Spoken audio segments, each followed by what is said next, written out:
فاعبد الله مخلصا له الدين ألا لله الدين الخالص. الحمد لله رب العالمين والعاقبة للمتقين ولا عدوان إلا على الظالمين وأشهد أن لا إله إلا الله ولي الصالحين وأشهد أن محمدا عبده ورسوله إمام المتقين صلى الله عليه وعلى آله وصحبه أجمعين. Mes chers frères à Allah et mes chères sœurs, craignez Allah subhanahu wa ta'ala et soyez des gens qui connaissent leur religion, qui connaissent et ont la bonne compréhension de la religion d'Allah tabarak wa ta'ala. Car celui pour qui Allah subhanahu wa ta'ala il veut du bien, il lui donne la compréhension, la bonne compréhension dans la religion.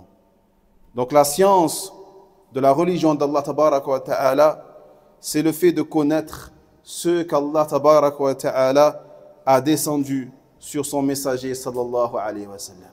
C'est ça la science. Que tu connaisses ce qu'Allah subhanahu wa ta'ala il a descendu sur le prophète Muhammad alayhi salatu wa sallam comme règle avec les preuves et ce qui en résulte comme récompense et comme châtiment. Ainsi, en ayant connaissance de cela, la personne pourra être complètement et correctement soumise à Allah tabarak wa ta'ala avec ce qu'on appelle al-basira, la clairvoyance. Et c'est cela qu'Allah Jalla wa Ala, il veut de nous. Et la personne pourra être utile aux autres, aux créatures d'Allah tabarak wa ta'ala, les humains, les animaux et même les plantes, dans leur adoration et dans leur relation petite ou grande avec autrui. Et il ne fait aucun doute que cela est un bien immense et un mérite grandiose. Et par la connaissance de la religion d'Allah tabarak wa ta'ala, Allah subhanahu, il élève en degrés. Il fait perdurer les actes du serviteur durant sa vie et après sa mort. Par la connaissance de la religion d'Allah tabarak wa ta'ala, la personne sera parmi les héritiers des prophètes, alayhim salatu wassalam. Par la connaissance de la religion d'Allah tabarak wa ta'ala, le chemin vers le paradis et vers l'agrément du Seigneur de la terre et des cieux est facilité pour la personne. Par la connaissance de la religion d'Allah tabarak wa ta'ala, la personne fera partie des gens de science, ceux qui ont la crainte réelle d'Allah tabarak wa ta'ala. Pas une fausse crainte, mais une crainte réelle basée sur la science, basée sur la connaissance, et qui sont bienfaisants envers les serviteurs d'Allah. Et sachez que l'étudiant en science, celui qui recherche la science, et chacun à son niveau, eh bien les anges l'entourent de leurs ailes. Les entourent de leurs ailes, et en guise d'agrément, pour eux, ils les replient par rapport à ce à quoi ils aspirent. Selon Abu Darda, radhiyallahu anhu, a dit que le messager d'Allah sallallahu alayhi wa sallam a dit: celui qui emprunte un chemin, celui qui prend un chemin, une route pour acquérir une science, Allah lui facilite en cela un chemin vers le paradis. Et les anges replient leurs ailes pour l'étudier en science en guise d'agrément pour ce qu'il fait.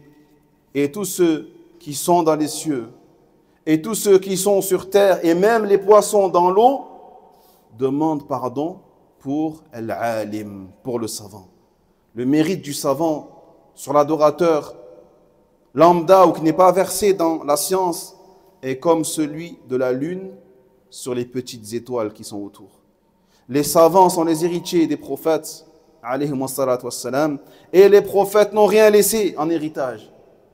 Ni dirham, ni dinar, mais ils n'ont laissé que la science. Ils n'ont laissé que ça, rien d'autre. Donc celui qui l'a acquise, il aura acquis une part abondante, wallahi. Il a dit également le prophète, alayhi salam, lorsque vous croisez les jardins du paradis, Riyad al-Jannah, lorsque vous croisez les jardins du paradis, prenez place et profitez. Ils dirent alors, Ya Rasulallah, ô messager d'Allah, que sont les jardins du paradis? Sur terre, y a-t-il des jardins du paradis sur terre? Il dit alors, ce sont les assises de science. Les assises de science. Et dans une version, il dit, les assises de rappel. Ibn Mas'ud, radiyallahu anhu, quand il disait, et quand il citait ce hadith, il disait, je ne parle pas des conteurs d'histoire, de ceux qui s'assoient et qui racontent des histoires à longueur de journée, mais je parle des assises de fiqh, des assises d'enseignement de la religion, des règles de la religion d'Allah tabarak wa ta'ala. Autrement, ceux qui t'enseignent la bonne compréhension des textes religieux.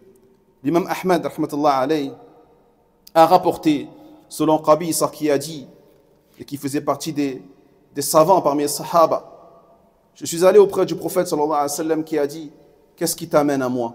Je dis alors, je suis un vieillard, j'ai atteint un âge de vieillesse, et je viens à toi afin que tu m'enseignes ce par quoi Allah tabarak wa ta'ala me profitera. Il dit alors, ô Qabisa, tu n'as pas croisé, ou tu ne croises pas une pierre ou un arbre ou une terre argileuse sans qu'il n'ait imploré le pardon pour toi. Sans qu'il n'ait imploré le pardon pour toi, ya Qabisa. Donc ces hadiths et leurs semblables indiquent tous le mérite de la science, le mérite de l'apprentissage, le mérite de l'enseignement. Et comment la science ne pourrait pas détenir ce mérite alors qu'elle est une cause de la préservation de la religion d'Allah tabarak wa ta'ala. Alors qu'elle est une cause de la protection, de la sauvegarde de l'islam, ikhwati fillah. Comment pourrait-elle ne pas être à un degré aussi élevé alors que grâce à elle, on a accès à tout bien espérer. Et sachez que lorsque l'un d'entre vous assiste à une seule assise de science et a retenu une seule chose, puis l'a mise en pratique, puis l'a enseignée à ses frères, il aura gagné un bien inouï. Et sa récompense est celle de celui qui l'a appliqué, demeurera jusqu'au jour de la résurrection. Et il aura la récompense de son acte, mais également des actions de la personne qui aura fait cet acte-là par sa cause. Et ce, jusqu'au jour de la résurrection. Et ne croyez pas que le mérite de la science n'est réservé qu'à celui qui a atteint une science incroyable ou très élevée parmi les grands savants de l'islam. Non. Allah Jalla wa Ala, il récompense toute personne pour ses actions, même si il n'en a pas énormément, même s'il n'a pas emmagasiné énormément de science. Mais le fait de mettre en application une science, cela est le fruit ou cela est la conséquence d'une récompense énorme. Le prophète sallallahu alayhi wa sallam a dit, transmettez de moi ne serait-ce qu'un verset. Transmettez de moi ne serait-ce qu'un verset. Dans le sens, Allah a dit, qui profère de meilleures paroles? Qui dit de meilleures paroles que celui qui appelle à l'obéissance à Allah et fait de bonnes actions et dit, je fais partie des musulmans. Allahumma ja'alna min al-mutafaqqihina fi dinik والسالكين طريقا يلتمسون فيه علما نافعا فسهل لنا به طريقا إلى جنتك اللهم لا إله إلا أنت سبحانك إنا كنا من الظالمين اللهم علمنا ما ينفعنا به في الدنيا والأخرى اللهم علمنا ما ينفعنا وانفعنا بما علمتنا وزدنا علما نافعا ورزقا طيبا وعملا صالحا اللهم صل على محمد وعلى آل محمد كما صليت على إبراهيم وعلى آل إبراهيم إنك حميد مجيد اللهم بارك على محمد وعلى آل محمد كما باركت على إبراهيم وعلى آل إبراهيم إنك حميد مجيد والله أعلم. وينجي الله الذين اتقوا بمفازتهم لا يمسهم السوء ولا هم يحزنون.